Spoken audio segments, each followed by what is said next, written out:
So, welcome to the Pax Europiana and the so-called sunset talks here in beautiful Schönbrunn in the castle. And it's no better place in the world than to discuss about the fall of empires and the role of empires in global history. And yes, this was the center of Austrian, Hungarian and Habsburg power. Ultimately, it was one family running Central Europe for 600 years, more or less, since they came and were appointed from the Roman emperor in the 13th century. They got this area here and they stayed until 1918, and they have dominated about now we are 10 successor countries, all in all: Austria, Hungary, Czech Republic, Slovak Republic, Poland, Romania, parts of Ukraine, parts of Italy, let's not forget, Slovenia, Croatia, parts of Serbia today. So all in all it's 11 countries, which are just, the 19th century Habsburg, and then of course Germany, much more southern Germany, then Belgium and many other parts of Europe all over the place. Yeah.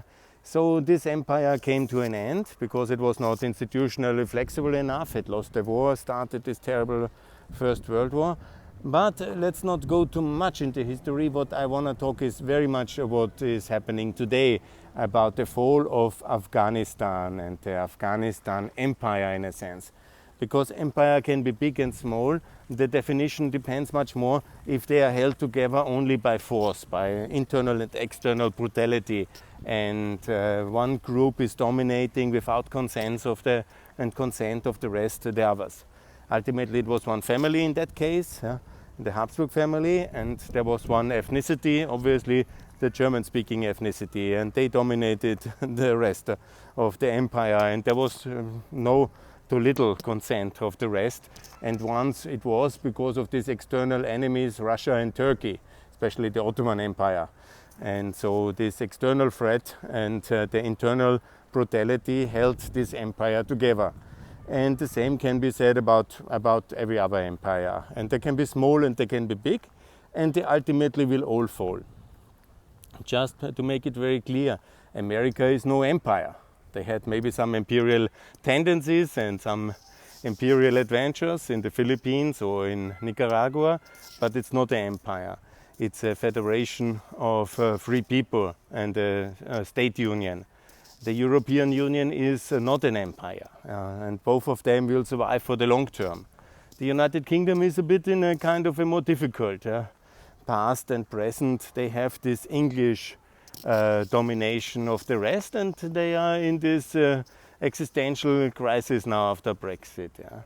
But one thing is absolutely sure, and you can take it 100% sure: Russia is an empire, and it will fail and it will fall one day.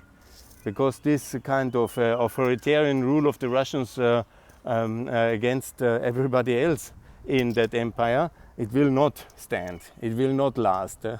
There will be no Russian Federation in the way we know it today. Either in, let's say, 20 years, 40 years, who knows exactly the timeline. But the centrifugal powers, similar like with the Austrian-Hungarian Empire, will also tear Russia apart. And similar can be said also about China, if they don't turn into similar entities like the United States of America. There's a limit how long nations can be suppressed and how brutally they can be exploited. Yeah? Obviously, with nuclear power and with and extreme brutality, you can keep them together, but long term it will not stand. So let me also come to the so-called smaller empires, because people tend only to think empire in something must be by nature very big. No, Yugoslavia is also a classical empire. And they were they were basically after the First World War. Serbia was with this external threat of Italian takeover, they were dominating and integrating everybody else by force. The consent of the Croatian, Slovenians, Montenegrinians, Bosnians, who else? Montenegro, Bosnia. Yeah, they have already conquered, liberated Kosovo and Macedonia in 1912 in the Balkan War, and then basically committed the second Albanian genocide there. And then they have by force integrated Montenegro, and this was an independent state before, occupied, integrated, imperial annexation, and then also Bosnia, Croatia, Slovenia. These were the integral parts of Austria.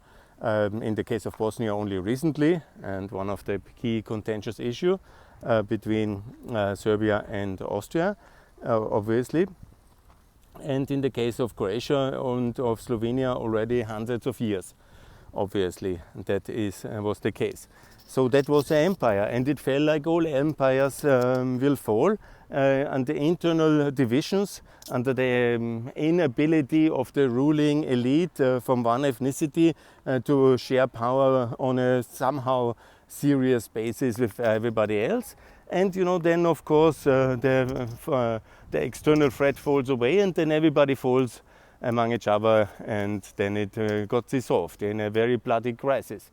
But similar like with the Austrian Empire's fall, it was also very bloody, and many wars, many crises and many conflicts of Central Europe can be related to that.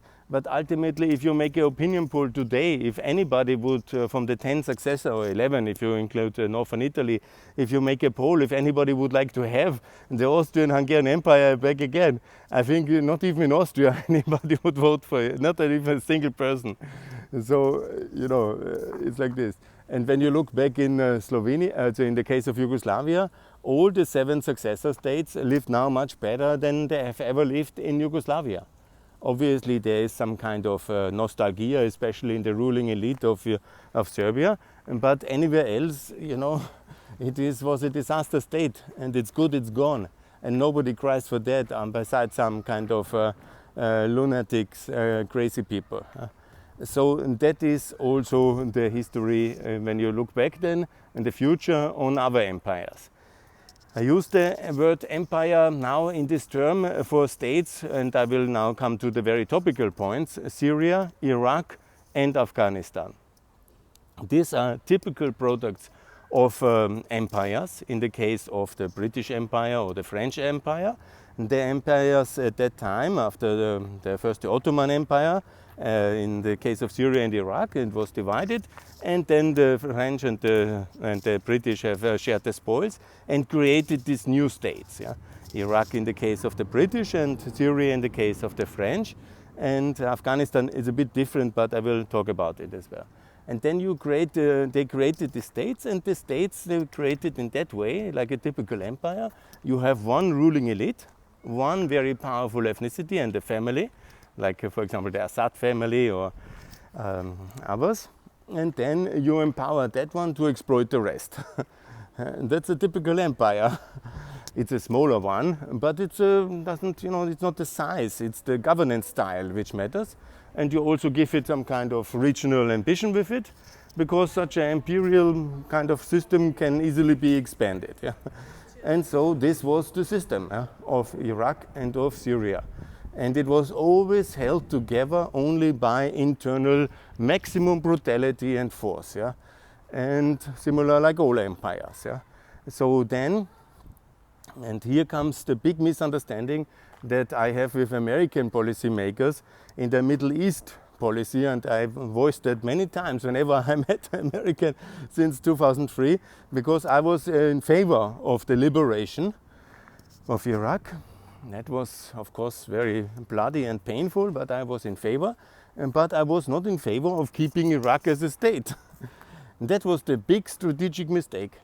And again, now 20 years later, in Afghanistan, the same mistake. And again, as well in Syria, the same mistake. Because Western policymakers have a misunderstanding and a big fear of breaking up of countries. They had less mercy with Austrian-Hungarian state.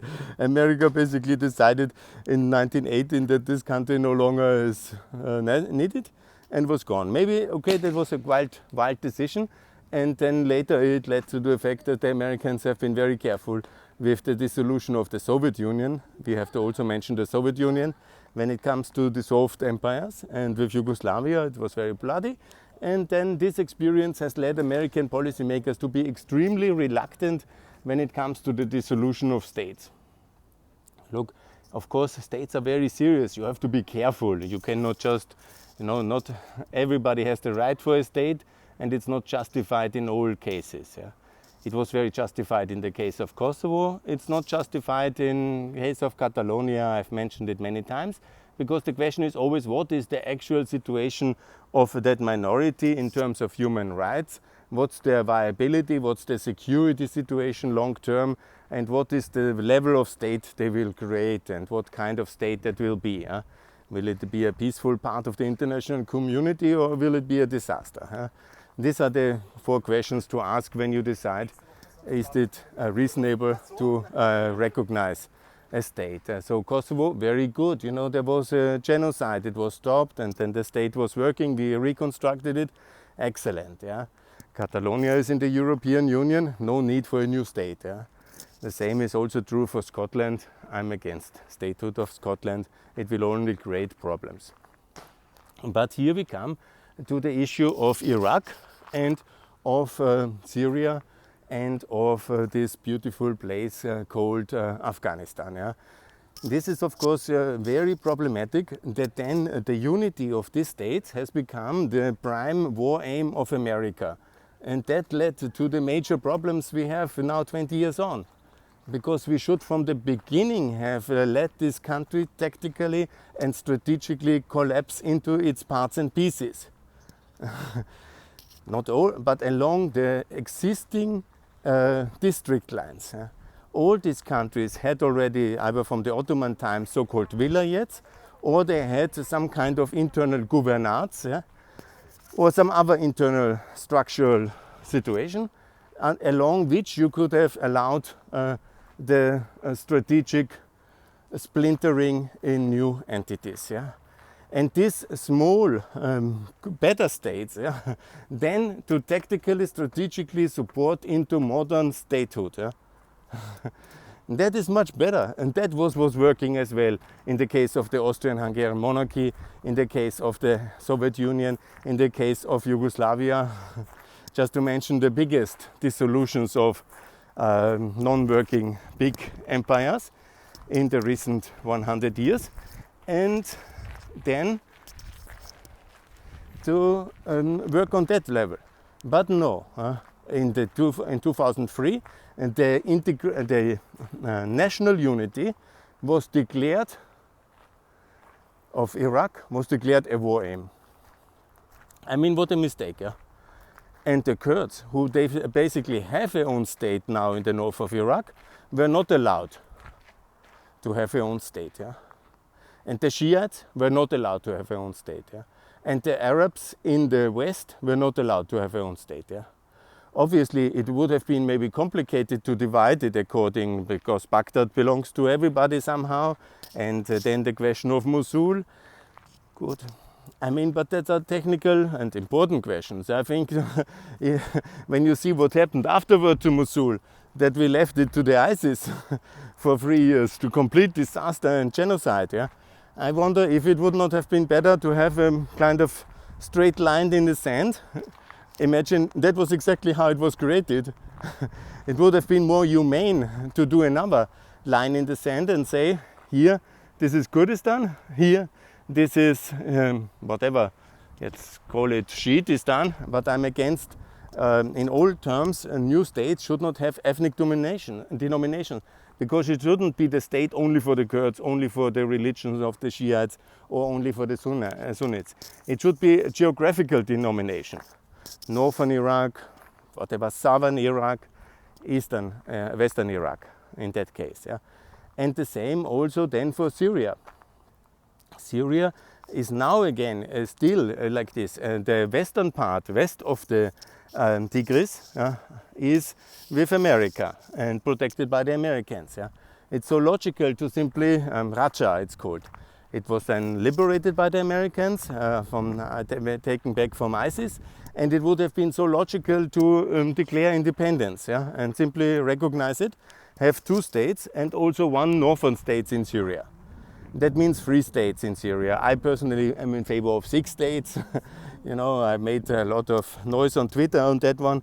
But you can obviously say what is working geographical units, where there's clear economic centers, and then you divide it. Yeah? Of course, always with an annexation interdiction, like we have it in Austria with Germany since 1919, and also Kosovo has it with Albania, and also Crimea will never be legally part of Russia.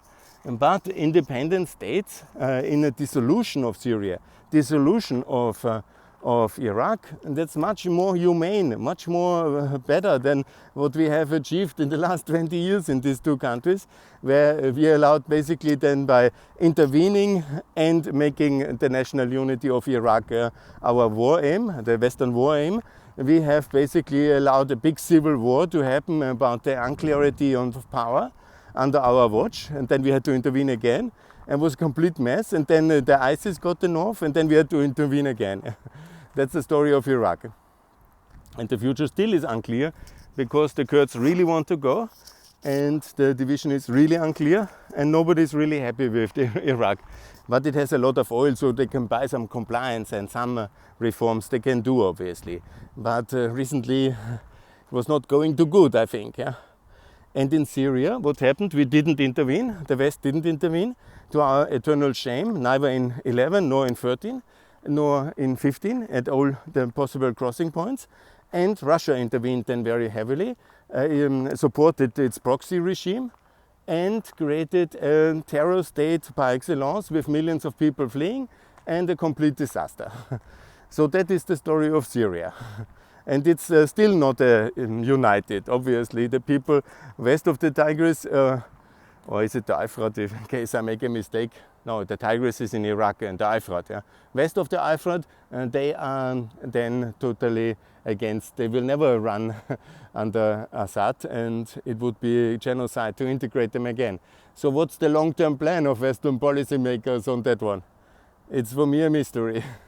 Maybe it's not our task to make new countries, but it is. You know, ultimately we decide who we recognize. Do we want to work with free Western Syrians? In reality we do. So why not recognize it? Anyhow, so good. These are these two countries. Now the actual point about why I'm so motivated to make this video today is about Afghanistan. Now, after 20 years of Western, in 2001, after a response of 9/11, the American intervention, and then Western 20 years of reconstruction are coming to an end with a big victory of the Taliban in the summer offensive 2021. It remains to be seen if they also take then Kabul as well and commit mass suicide, and we have another refugee wave in 2022 in Europe, but that's the most likely outcome. And I wonder if it would not be much better to have a division of Afghanistan. I promoted that a long time already, and it's very natural. This country has never been cohesively, consistently one nation. It is a very complicated nation. It was an imperial conquest before the British came, and then it was always this British, anti-British, then anti-Soviet, and so on.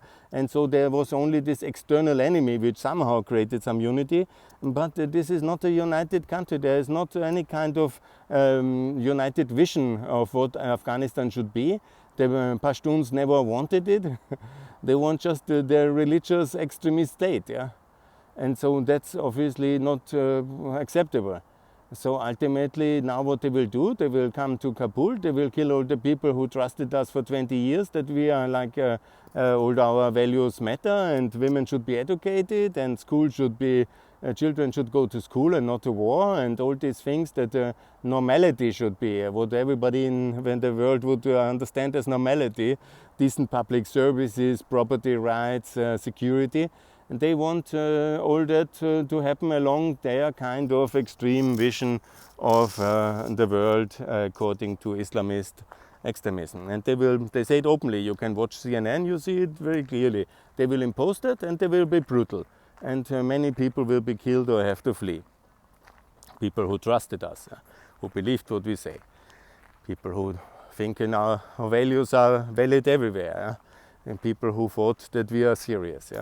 So now we go. So what I propose is to have a division of Afghanistan. Looking at the map, it's quite logical. Most of the people live anyhow around Kabul and this eastern lands towards Pakistan border. If you look at the map, you see there's this river going to Pakistan, and there is also Kabul and Jalalabad is the other city. And so you have a land corridor towards Pakistan you can supply, and this new Republic of Kabul. It's 12 provinces of existing provinces, political structures. They can form a new republic, and this one can also be defended together by the inhabitants there, by the Afghan army. And the rest of the other parts of Afghanistan is lost to the Taliban. And then let's see what kind of governance they will erect there. If they go crazy again, then obviously another intervention has to happen. But it's much easier to intervene again if Kabul and these 12 districts are a free republic and work according to reasonable levels, because they will be the bridgehead for intervention against the Taliban extremist emirate. And obviously, according to these lines, these 12 districts, a new republic, can also then sue for an armistice. And because it's geographically cohesive, it can be also militarily defended by the West. Yeah? So with enough American air power, I think the Taliban will not be able to touch that, even when they can maybe they can shell from the distance, but they will not be able to win decisively and conquer these remaining 12 free republics, this republic of 12 free districts. Yeah. And then the most important thing is that the people of Afghanistan have then the choice. They have the choice to stay in Taliban Afghanistan or in free Afghanistan. And that really matters, because now you have thousands of people millions of people who are on the threat of their life. They will have to run or they will have to die. And so the question is, what is more humane? Is it more humane to have not a safe zone, a UN protected state, but a new state? A new state of this free Afghanistan, of these 12 districts. This will be about 10 million people, and there will be more coming. There will be a big humanitarian disaster, but with working infrastructure, with working 12 districts, yeah, and with access from Pakistan, you can supply all the civilians who flee and who start a new life in free Afghanistan, or they will start a new life in Europe. And if we take another 2 million Afghanistan people, it will be politically very difficult for many people. And we have more of the populist upswing in 2022 because of our bad foreign policy in Afghanistan and because of the loss of Afghanistan. And that is also the consequence of bad policy, like because the 2015 crisis was very much connected to our disaster policy in Syria. It was the Syrians who ran away because they were barrel bombed by Putin and Assad in these disaster years. It was our foreign policy which killed so many people and forced them to flee, and then in the whole 6 complicated years in politics since the Great Migration Crisis are direct consequences of our foreign policy. There was no invitation and this all nonsensical. It was the consequence of our failed foreign policy in Syria and Iraq and Afghanistan. The great withdrawal of Obama in 2012 and 13, and in most of the people who came in 2015 were from these 3 countries: Iraq, Syria, Afghanistan.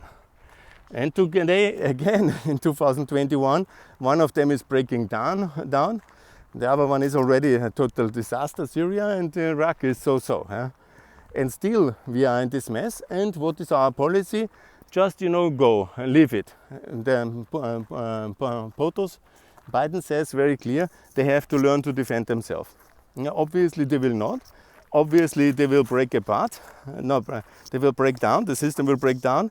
And millions of people will run away via Pakistan, Turkey and Iran to come to the European Union. And again, our failed foreign policy leads to complete debacle. And you don't need to be a big philosopher to see the consequences of our really bad foreign policy upcoming in 2022. Millions of people will be in Turkey waiting for their passage to Greece or via other places. Yeah, to come to the European Union, because here is really good, safe and secure and nice. Yeah? Because we have the security of NATO, American-backed security, and so we are good. Yeah? But in these countries, obviously, if you are not secure, why should you as educated person stay in Afghanistan when they want to slaughter you in medieval kind of rights in order to educate you that you made a mistake to trust in Western values or in Western protection? Yes, this is the situation. So we have to say goodbye to the concept, whereas borders are very clear and they shouldn't be changed anymore in Europe because they have reached the optimum. Yeah? But outside of Europe, in the case of these fragile states, yeah, this solution a la Yugoslavia is the much better scenario. Or you can call it like we have done it in the Soviet Union, dissolution. Or dissolution a la Austrian-Hungarian Empire. We have done it in the past. It's always problematic, but it's much more humane in the long term. It's saving a lot of lives, and it creates also cohesive states. Because why is Afghanistan not working, and why is Syria not working, and why Syria is anyhow because Assad, yeah, but Iraq, because there is no kind of common identity, and no common state needs also the will of the people to share responsibility, resources, taxpayers' money, and defense obligations, and a lot of other things. Yeah? If there is too much antagonism between constituent parts, yeah? If they don't want to be together, if they hate each other, how to share responsibility, money, and power? Now there are some commentators call for power sharing agreements between the Taliban and the Afghan agreement. This is completely impossible. Yeah, you cannot share. It's like a forced marriage. And then you say, yes, we have decided some days you are a country. We don't want to allow you two countries. So you must be united, and better you have a civil war. That's what our policy ultimately has led to in Iraq, Syria, and in Afghanistan. So much better when there is such a divergent, it can be religious or politically, or the vision of the state, yeah? When there is such a divergence in a state, yeah, for whatever reason, like we have it in Syria, Iraq, for ethnicity, religious, or the concept of what the state should be. Should it be a more or less modern rule of law state, or should it be a medieval kind of Islamic law state? I mean, it's irreconcilable. You cannot have both united in one concept and say, yes, a bit of that land is like governed by the Sharia, a bit of the land is governed like under the idea of common law. And then you could say, yes, we force you to be united. We insist that you do that together, because we think for some higher principles, two states would be bad. And please fight it out who is right. And if the wrong side wins, which for us is obviously the extreme Islamists, and when they get aggressive, we bomb them again. Oh, that's really very humane. That's really very humane. No, it's not. It's a real complete collapse of strategic thinking of our Western leaders. Yeah? And I cannot really understand why we have these problems to understand this region and the dynamics of that region and the problems. Because we have, again, I make it here, Austrian-Hungarian Empire. It's now 10 successor states. Everybody is much better off. Yes, it was complicated, yeah. It is in Yugoslavia 7 successor states. Yeah? In the Soviet Union 15 successor states. Would ever anybody say the Soviet Union was better than what we have now? I don't think anybody in his clear mind, beside Putin, really thinks that some Soviet pensioner maybe, yeah, and some kind of communist nostalgia. But, you know, and the same will be said one day, and for sure there will be no Syria long term. There will be no, it's already gone, yeah? There is no control of Assad east of the, east of the Euphrates, yeah? And not in the north. He can bomb some more people and kill them into submission, the rest. Yeah? But what kind of state is that? Yeah? Then you want to reconstruct it with Western support? Assad's Syria? Not so much, I think. It's not a good idea. And then we have Iraq. Okay, Iraq is working a bit better. Yeah? But obviously the moment the Americans would not tell Kurdistan not to declare independence because Turkey and Iran would fall on the poor Kurds, and America is withdrawing its protection, then obviously they would run the first time and declare independence, yeah, in Erbil as capital. Yes, that would lead to a war when it's not well managed. The breakup has to be also managed. That's absolutely true. And in Afghanistan we will see now. I tweeted a lot for an independent, free Afghanistan around Kabul, but obviously it will not to be. And then the genocide will happen when they conquer it. And we will have a big of a mess in Afghanistan for the years to come. And we will come back again, and we will then intervene again, and come back again, and then leave again. I remember everybody we just left in 2012-13. That was the big withdrawal of Afghanistan. Then the IS took over in Syria and Iraq, and then we went back again. Yeah? It was really wonderful strategy. Now we're leaving again. Now we come back again. It's really not very consistent what we do, and it is very expensive. It leads to a lot of loss of trust of there's all these libertarians talking up an empire in America, undermining American foreign policy. There's all this Russian propaganda because our policy is really not very convincing.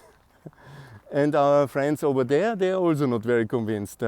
And they leave and then live in Germany and Sweden and Austria. And Afghanistan is left for the crazies, and then we have to come back. Yes, and the circle continues. And if you tell me that this is really extremely smart and successful and there's a cunning plan, then explain me this cunning plan.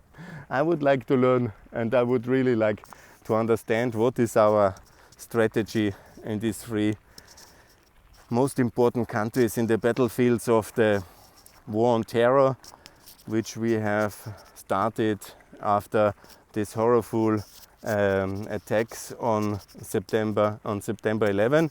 It's now 2021 in September.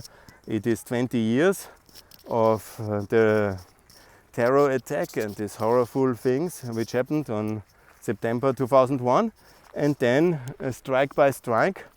And also Libya has to mention in that context, also a country which has to be much better if we have 2 or 3 states in Libya. So more states is good, you know, when they don't work. And then it's time for the sunset. For states that don't work, to keep them is a waste of money, is a waste of life, it's a waste of blood. States that don't work for their people should not be supported. Yeah? It's not our task to have national unity of Iraq, Syria, Libya, Afghanistan. The unity, it's not states like America or Austria, and it's not like that. Yeah? They have not deserved our support because their own people don't support them full-heartedly. If they would be then really working, then anyhow they would be working, so no problem. But as they are not working, we have to be structurally sensitive, and the adaptability must be our principle. So when such states in that entity don't work because their borders were drawn by colonial masters or by imperial power projection lines of the past, which are no longer valid, and the internal population doesn't want that state to be successful, they have too much antagonism between themselves for political, ideological, religious, ethnic reason, whatever, and they don't want to live together, well, then it's not our task to enforce unity on them. Then let's break them up and let's divide them into smaller entities, and then it might be a brutal period of strife according to the division, like it was in India and in other cases. I also recommend a more structural kind of breakup process, but it's much more humane to have then an assisted breakup, and the new states, like in the case of Yugoslavia, assisted, ex-Yugoslavia, assisted then by the EU, by NATO, by the OSCE in a reconstruction process into modern states. And at least, you know, if not all of them, like in the case of Afghanistan, let's say now very concretely, this Eastern Afghanistan 12th district built a new state, and that one we support. It will be work, it will be defended, it will be reconstructed, it will be a safe haven for the rest of the population, it will be good. The rest will be run by the Taliban. Then let's see what they will do.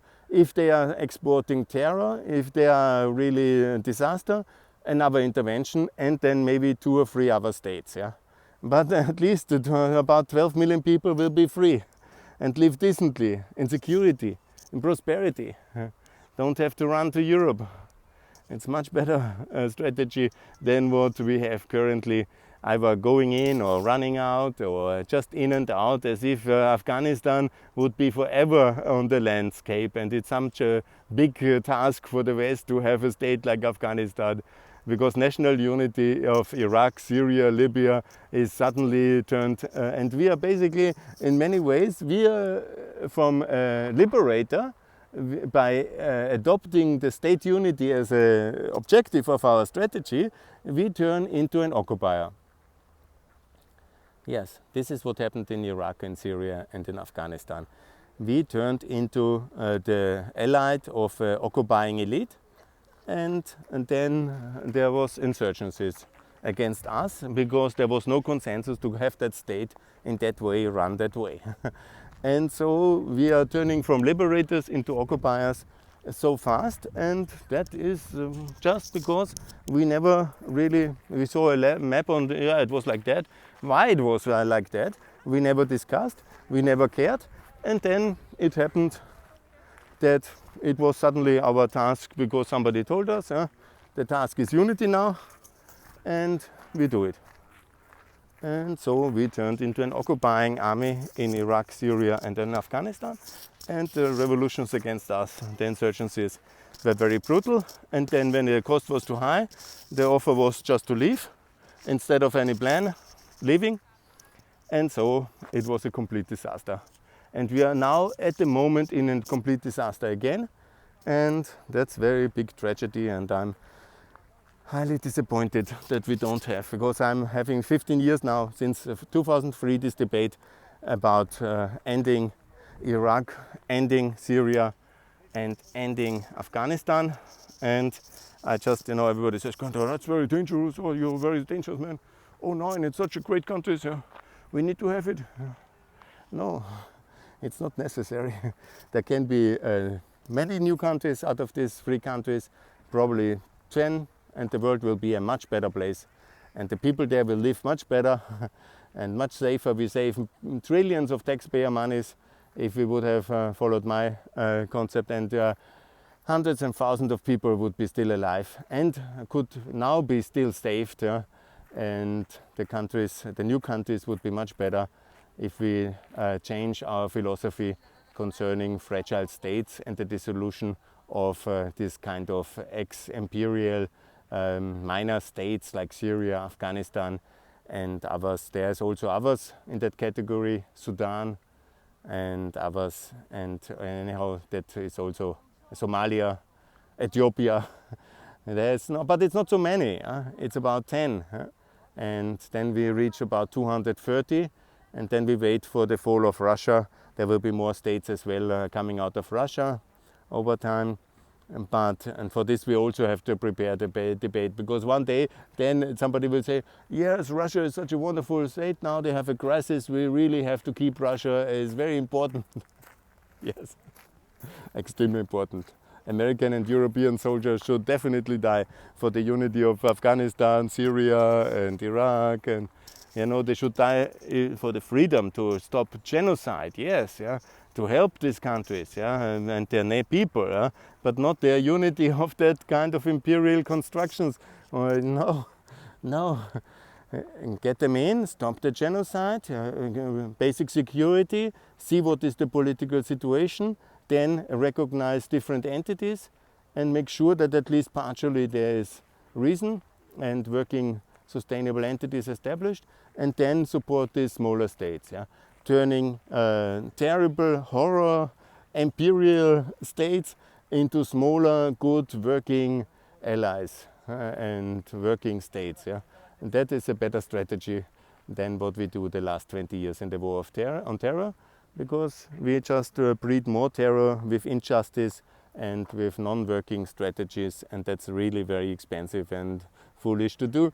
So my strategy, which I promote since 2003, divide and recognize smaller entities instead of Iraq, Syria and Afghanistan and potentially other places like Libya later is a very humane and very rational tax and life-saving and long-term working strategy, and I recommend that one. So, for peace and more to come from Pax Europiana. Best regards, bye from Schönbrunn.